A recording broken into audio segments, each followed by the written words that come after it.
ومن جاهد فإنما يجاهد لنفسه إن الله لغني عن العالمين.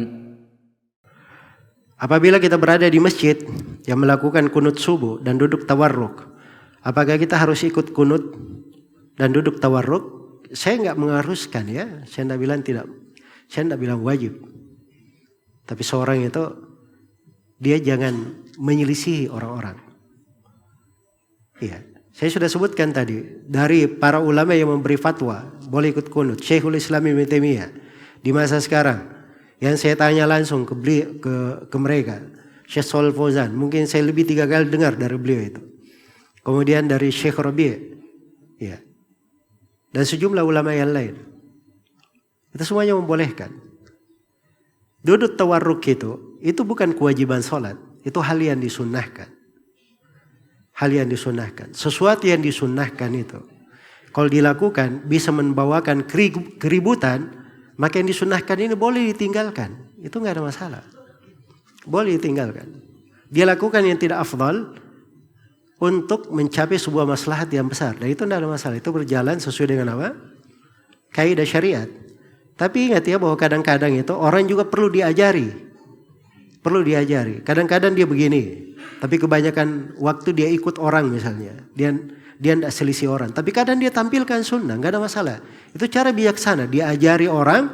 Tapi juga dia beritahu orang bahwa saya ini bukan orang yang memaksakan pendapat saya pada hal yang kita bisa beda pendapat di situ. Itu namanya mengajari tanpa berbuat. Iya. Dan itu saya lakukan di beberapa tempat. Dan alhamdulillah bagus. Hubungan dengan orang bagus.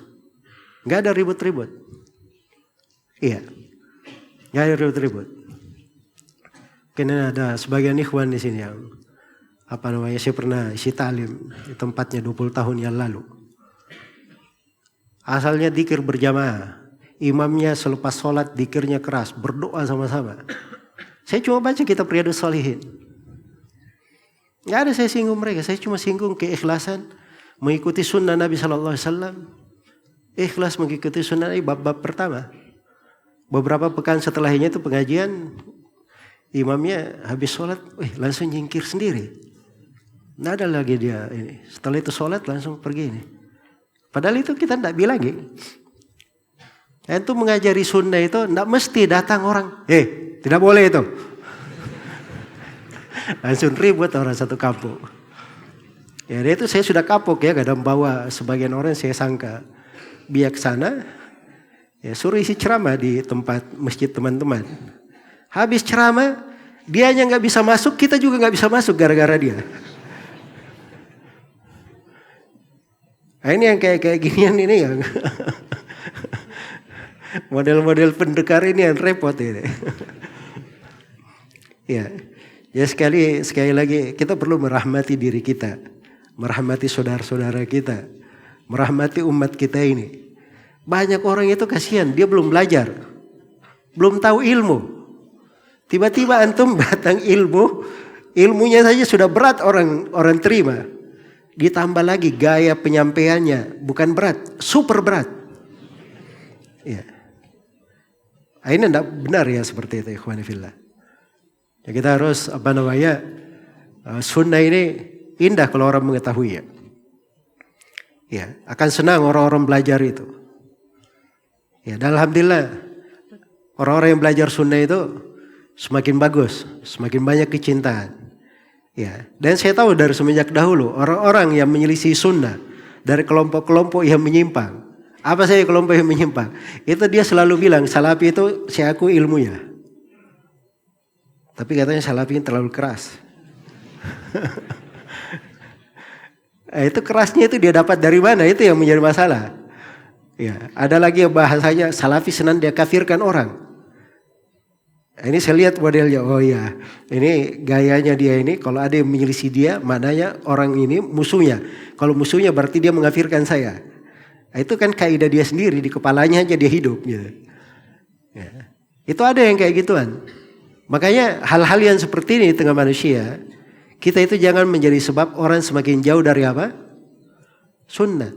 Tapi orang yang kenal sunnah, Jangan melempeng, kenal sunnah. Ya, dia sudah tahu ustadz ini ustadz tukang demo.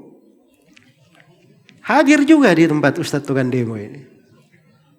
Ya. Oh ustadz dia kan mengajarkan usulul tsalatsa. Dia kan mengajarkan tauhid juga. Antum ini belum pernah hidup di masanya orang Khawarij. Orang Khawarij itu Nabi saja bilang, kalian para sahabat hinakan solat kalian depan solat mereka, puasa kalian hinakan depan puasa mereka. Belum dapat orang-orang Khawarij kalian. Iya. Itu bukan dilihat pada sudut-sudut baik seperti itu. Lihat pada manhajnya. Orang-orang yang bicaranya tidak benar, itu akan kelihatan. Kalau masalah-masalah seperti ini, hari-hari ini banyak yang pergi demo misalnya. Iya. Itu ada juga ustadz-ustadz itu, Salafi katanya. Jangan ditegur, bahaya sekarang. Kita diam-diam aja. Gak tahu akalnya disimpan di mana. Orang perlu dikasih nasihat, dia bilang jangan ditegur. Alasannya apa? Alasannya nanti kita dimusuhi oleh orang banyak. Nah, ini berarti cara penyampaiannya memang dari awal tidak tahu ilmu cara penyampaian. Ya, waktu demo 212 itu, saya bicara di mana-mana, di radio di mana saya sikat semua orang yang demo. Saya terangkan hukum syariat. Tapi saya bilang orang yang demo itu, banyak di antara mereka itu saya yakin niatnya lurus. Orang-orang baik, ingin kebaikan. Tapi salah jalannya. Itu harus sampai kalimat itu. Kalau tidak sampai, apa kalian mau jawab nanti kalau ditanya depan Allah? Orang-orang berbuat seperti itu kamu diam-diam saja. Tidak benar namanya orang belajar ilmu seperti itu. Jelas ya? Salafi itu jelas. Ditanya di depan, di belakang, kanan, kiri, jawabannya sama. Ya. Sebab mereka tidak ada namanya sirria, rahasia tanzim, rahasia pergerakan. Kamu kalau ikut masuk di sini, kamu anak kelas berapa? Ya. Baru berapa tahun? Kamu di level mana? Tidak ada istilah begitu. Yang ada memang berjenjang dalam belajar. Ambil pelajaran yang kecil sebelum yang besar. Tapi tidak ada orang main rahasia-rahasia seperti itu. Jelas ya?